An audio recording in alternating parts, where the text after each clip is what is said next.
Hi, everyone. I'm Sandra Ingerman, and welcome to the Shaman's Cave. And I'm Renee and Baribeau, and we are excited to be here with this very engaging topic. We are going to talk about direct revelation because shamanism is a practice of getting the information from spirit without an intermediary that's useful to you and your life and your community. That was beautifully said. That's a wonderful definition. I think you can relate to this. I think when we look at what people are writing about in their opinions in the shamanic community, and we all have the right to our opinions. We're people. We're living on the planet. We came in here with a mind. We came in here with a heart, and we came here with the right to express what we want. But what a lot of people are doing are basically saying, this is truth. My opinion is truth. This is what we should be doing now. This is the action we should be taking now. And the bottom line is, from a human perspective and from a spiritual perspective, the spirits they're up, God knows where they are, in the heavens, in some divine realm somewhere. And he's got these eyes that are like giant telescopes. And they're watching the game of life that we're playing. And the game of life that we're playing is crazy to them. But they have a bigger perspective of what's going on. Everything to them that's going on right at this moment is absolutely perfect. And they will share with you why. And so getting the spirit's perspective, number one, on what is happening right now on Earth is critical, I think. And then asking them, what kinds of actions can I take? Like, some of you are more doing your own work, because we know that you don't have to be out there in the world to make a difference in the world. You can be in your home and being a presence of light and emitting those photons that the Dalai Lama and Desmond Tutu are talking about right now, of that if you send light out from your heart, it's exponential photons. I think I'm not real good with facts. Renee's the fact checker, but something like 5,000 exponential photons go out into the collective. So there is a good purpose for you staying home and doing your own work. You don't have to feel like you have to be out there, but a lot of people feel like they want to be out there, being more social activists, but you're doing it. Are you just doing it from ego? Or can you find a more powerful place to put your energy if you would just consult with the divine, who can see what your path is and what you have chosen and what you've forgotten? That's important, what we've forgotten. I think we've forgotten a lot lately. One of the things that we forget is that we're all connected. And so when you're really clear and you receive information for yourself, you're receiving information for all of us as it's mirrored out through you. And so if I'm receiving really good information because I've done a lot of work and I'm pretty clear, and it seems like, we need to come back together in local communities. That's a piece of information that I've received recently. And so, what does that mean? Do I have to go out and, rally up the troops downtown? No, I could actually, join the board locally, which I've done, or have dinner with my neighbors, or it doesn't necessarily, what Sandra just said about that, the ego makes it like, I'm going to have to lead a big cause. Really, I just need to shine my light in my little cause. And if if I'm shining a light in my little cause, that's sending out, I guess they're called, what she's talking about is these photons. I see it as this white light energy going out to the world, that everywhere I step matters. Mm-hmm. Everywhere I step matters. I like that a lot. Yeah, that's great. Yeah. So it is an important time of trying to get that spiritual information, because I personally believe, and I know I've talked about this on some recently past show, is that the chaos is growing. And this actually creates opportunity for the spiritual community. And I'm not sure the spiritual community can pull it together to take the opportunity. But if we could bond together and say, yeah, we all have our own opinions. We all have our own opinions. So what? And just do some spiritual work together. Knowing that we're all different people and we have different opinions, but that the one opinion that we have is that we care about the planet and all of life. Mm-hmm. And if we do our spiritual work with that intention in mind, and we all join together, right now, there are so many holes in the weaving of the old way of life. That we can fill in those holes with more spiritual energy, with a higher consciousness. But we have to decide to be a strong link together. And so, it's a perfect thing that we can ask our spirits about is what is, how can we come together? What are the energies? How do we work? Physically, in the activities that we want to do, and in our own meditations, in our own journeys, and in our own dreams. I think that we can make great progress if we would just let the spirits in and have them show us, because they can see where we're going and they can see what's ahead. Right. We just have to remember that they're more concerned with the energy than the form. It's us who are considered, the form. So, chaos and order meet again. And it's through, we've talked about this a lot. Sandra talks about it a lot, about the decay cycle, that the decay cycle is an absolute necessary part of creation. And things decay, they change form, and then they come back as a new energy, a new life form.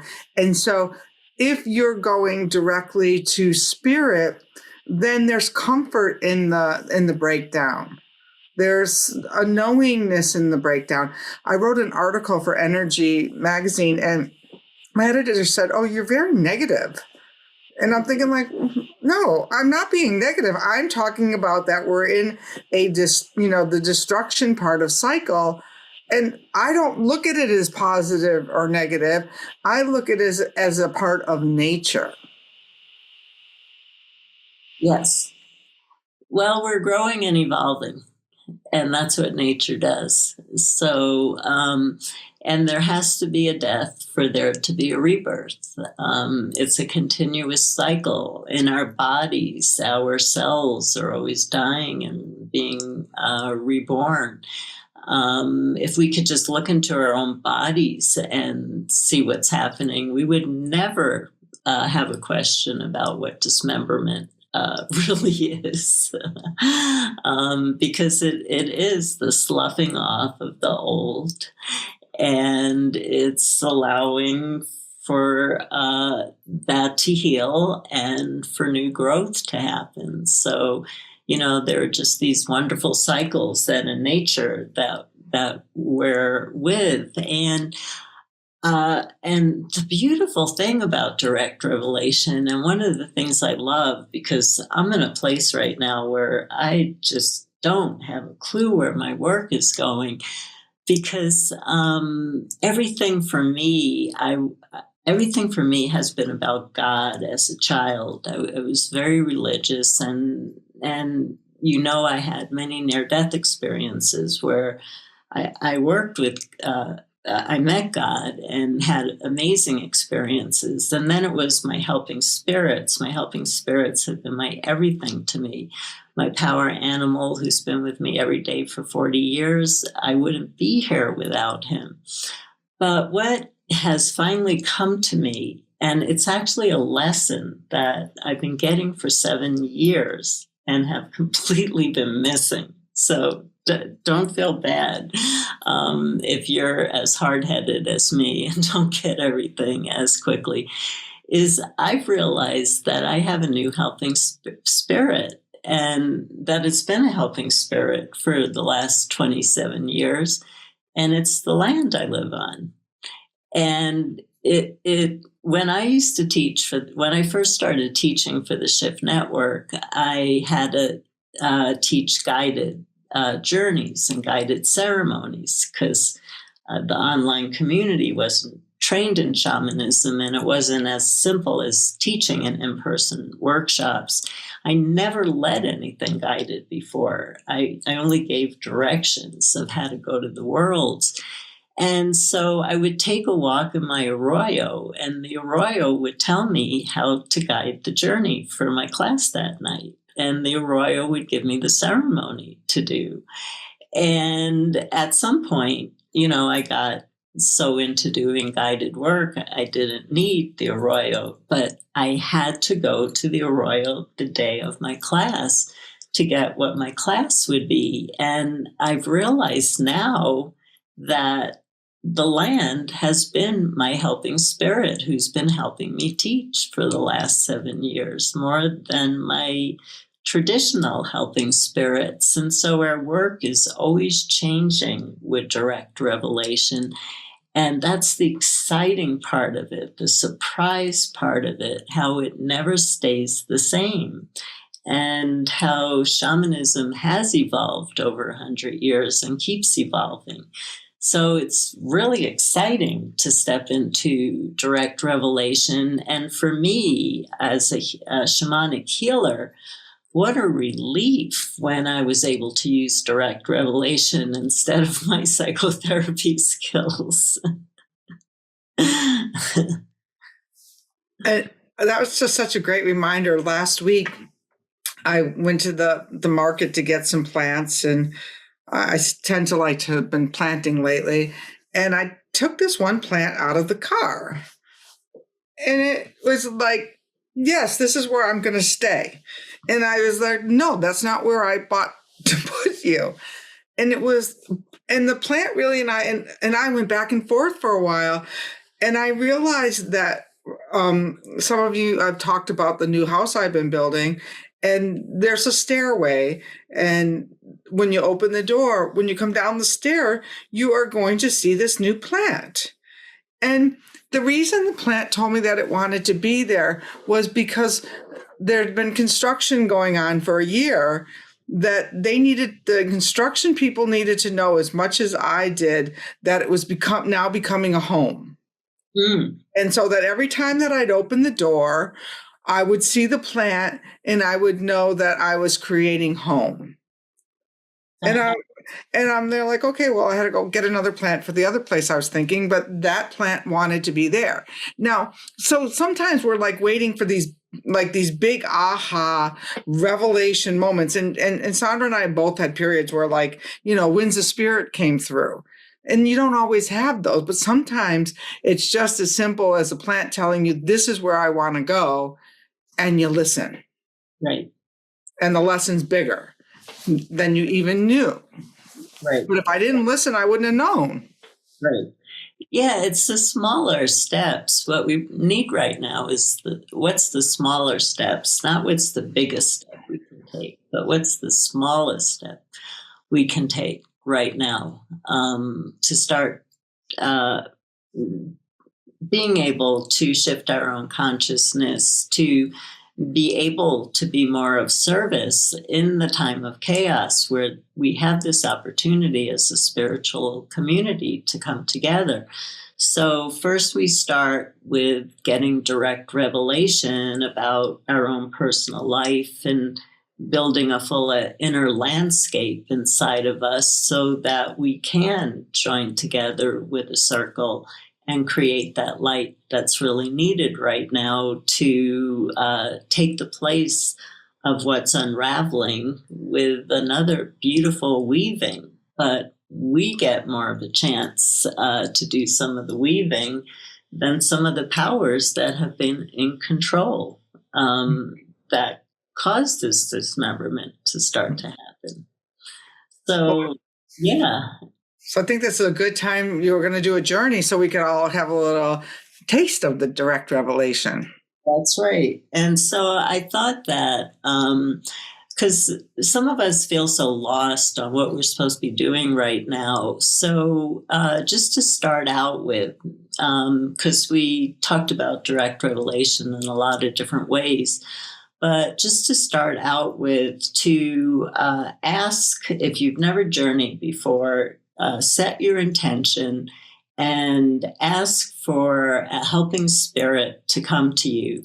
Go to a beautiful place in nature and a beautiful place that you love. I'm going to drum, and imagine yourself leaving your house, leaving your apartment, and entering into through another veil and entering into the unseen. And go to your favorite place, your favorite park, your favorite place that you like to visit, your backyard, or maybe there's a favorite place in your house, and ask for a helping spirit, an angel, a power animal, a guardian spirit. Trees and plants are guardian spirits. Gods and goddesses, ancestors, helping spirits. They're endless of how they'll show up. And start by asking, are you my helping spirit? And ask the question, where I am right now, and with what I came in here to do, what is the next action? What is the next step of action that I need to take in my life to be more of service to myself and more of service to the planet? I think you get the general idea of the intention. It's just you're asking someone from the divine realms to look down at your life and give you a perspective on your life and what you should be doing right now. Does that make sense to everyone? It's a simple process. Makes sense to me. Yeah. Okay, so anybody who wants to drum, rattle, sing, dance during this journey? Some of you are old journeyers and some of you are stepping in for the first time. So if you're stepping in for the first time, again, use your imagination to see the entrance of your home or house as a veil, as an entryway into the unseen realms.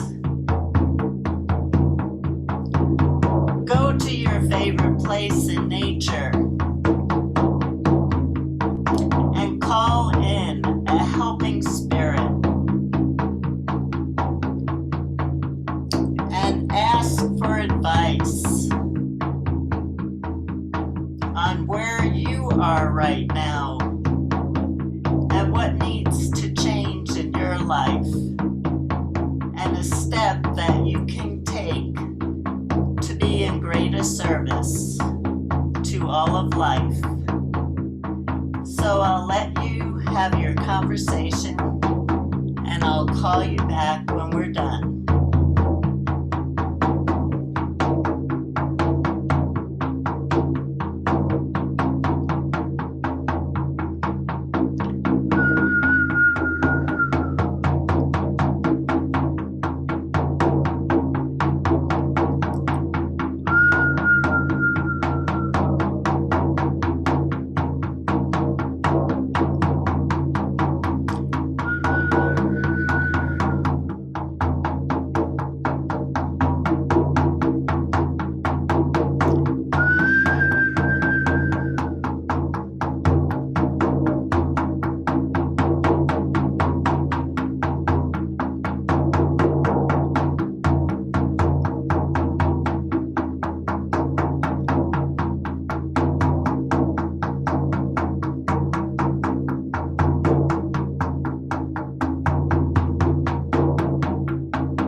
Okay, so now it's time to thank your helping spirit.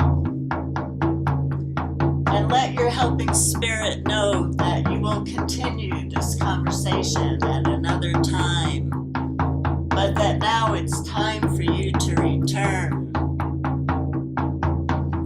And so you retrace your steps and you start to walk back through the path to your home with a new sense of peace, a new sense of optimism, and a new sense of hope.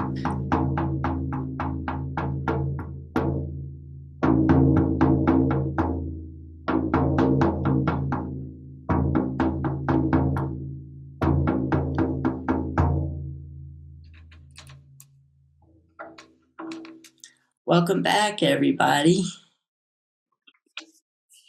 That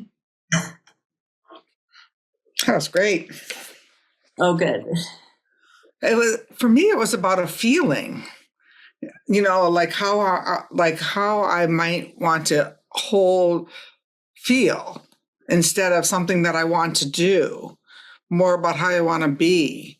And it was like this, I had this crazy dream a couple weeks ago, and it kind of showed me more about the dream I had, about how I hold my physicality in this world. Maybe that I forget that we're just energy beings, but that there's something about holding the way that I so grounded or something into there's a new grounding taking place in my body. I would guess that's the best way I can describe it. That's great. Yeah, what I got, which is really interesting, was just to drum more. Oh, that's nice. You're drumming more and I'm being more.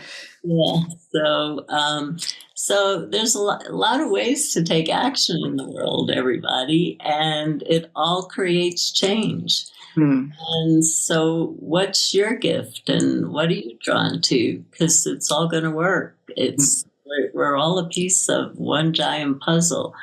And if the spiritual community would come together as a strong link and drum or be or go out and, as Renee says, be a light with each step in the world, we do have the power to create some change. But you have to let go of the timing. Speaking of direct revelation, Winds of Spirit, I really, sometimes when I open it up and read a chapter, I wonder to myself, who wrote that? And I know I was involved in the 14 edits and all of that, but there's some really great direct revelation from the winds in this book. And I was somebody who came kicking and screaming into the direct revelation world. So I just want to give a shout out to my own book today, because it's really the book of the spirits. And that's what I'd like to say about that. I love that book, so everybody should read it. Well, we really love all of you, and we really make sure you subscribe and share our show. Sometimes it's right point on topic for you. And I mean, I read and answer all of the YouTube comments and things like that. So we know that it's benefiting you. And this is our work of service. This is how we walk lighter in the world. So we're really grateful for you. And we hope that you really are grateful with us too. Thank you, everyone, for joining us. We really look forward to this, and we really look forward to this because we're excited about where life is taking all of us, and we want to be with you as in this journey. So thank you, everyone, and blessings.